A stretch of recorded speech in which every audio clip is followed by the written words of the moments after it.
We were told that all the education we had acquired meant nothing, so that if you are eloquent in Ga or in Twi, you are not intelligent. You are only intelligent in English.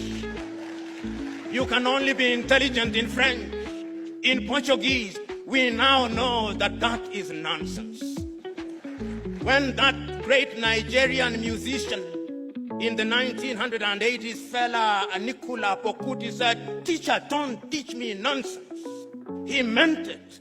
He was reminding us that we must examine our education system. You know, when the British came here and they were establishing schools across Africa, and then when they were establishing Achimota, which is famous for producing great Ghanaians, the intention was to produce young men and women who would support the colonial empire.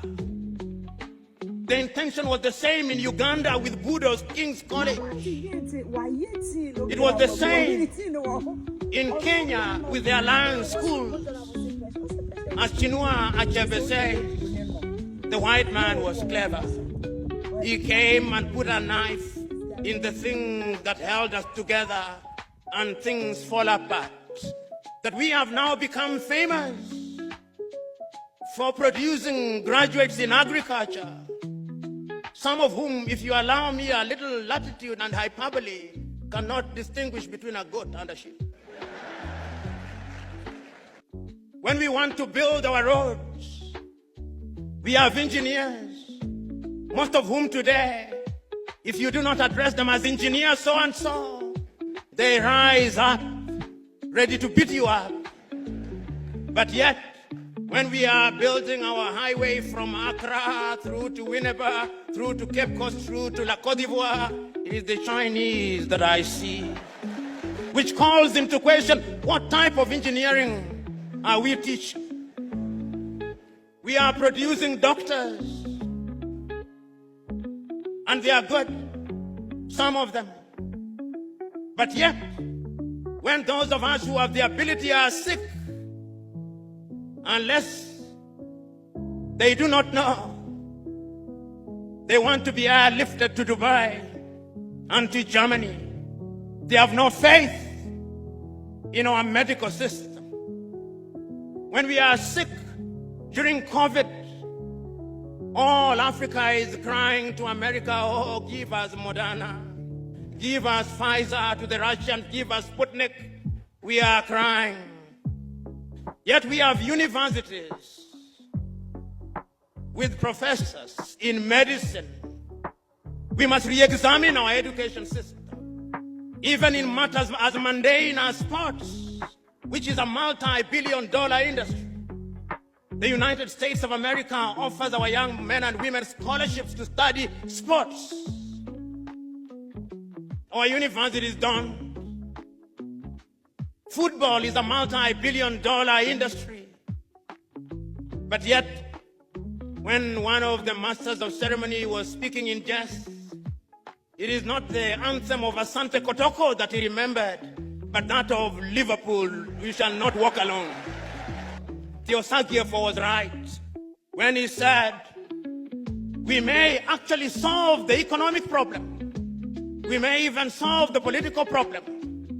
But I dare say that the mental problem which was impacted and makes us feel inferior will take a little longer to solve.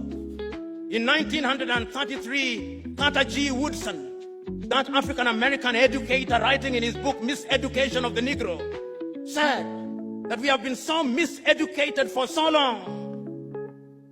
Our self-esteem has been undermined for so long. We have been made to use the back door for so long that even when we are told to use the front door, we look for the back door, and if we can't find it, we create our own back door.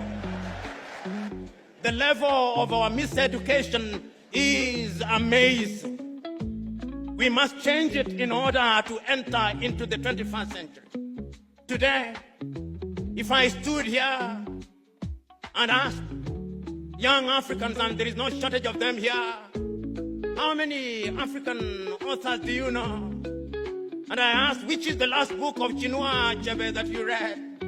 or Kofi Awunor, or Aikwe Yama, or Kamara Lai, or Flora Nwapa, or Dambisa Moyo, or more recently Chimama and Ngozi Adichie, or Yagiansi. How many have?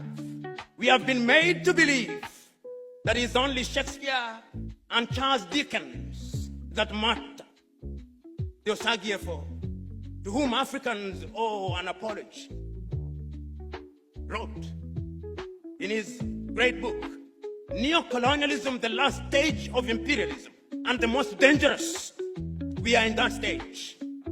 That stage when the colonizer still wants us to believe that our literature is inferior, that our science does not exist, that our mathematics does not exist, that we have no medicine to talk about, that we cannot mine beyond Galamsey, that we cannot extract our own oil, that we have no business being in robotics and cryptocurrency, that we must be consigned to the Museum of History alongside the spinning wheel, that we have no business being in the jet age. That is what we are being told.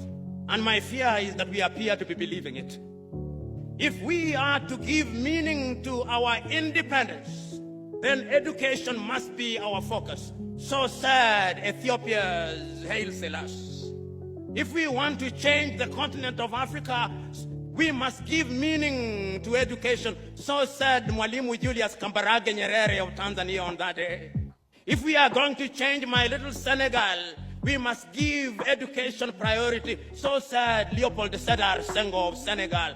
Even the complicit Félix Houphouët-Boigny in La Côte d'Ivoire believed so. When you see our judges dressing, they still dress like Father Christmas. Whoever told us that justice could only be administered when you dress like Father Christmas, I do not know. We live in a world where we are so mentally captured that those of you in the middle class, your greatest claim to fame is that my daughter can no longer speak Chui, and is meant to be a badge of honor. It is a badge of complete colonial conquest. And we cannot enter the 21st century with that mindset. Go to the countries in the Scandinavia, which we can dare compare ourselves with. Go to Denmark, they teach in Danish. Go to Norway, they teach in Norwegian. Go to Sweden, they teach in Swedish. Go to Finland, they teach in Finnish. Go to Korea, they teach in Korean. Go to China, they teach in Chinese. Go to Japan, they teach in Japanese. Then they meet the world. But you and me, here I am waxing eloquent in English, not in Kiswahili. We must revamp our curriculum. I suspect you are either using Samsung or Huawei. What did China do 30 years ago? They made a decision that we are going to change our education system. And they changed the education system. They engaged in agriculture. They engaged in technology. They engaged in medicine. They engaged in everything. And today, China is the second strongest economy in the world, with a GDP of no less than 19 trillion United States dollars. The time is now for us to change our minds. Today, I'm saying that we cannot remain imprisoned in history and lamentation.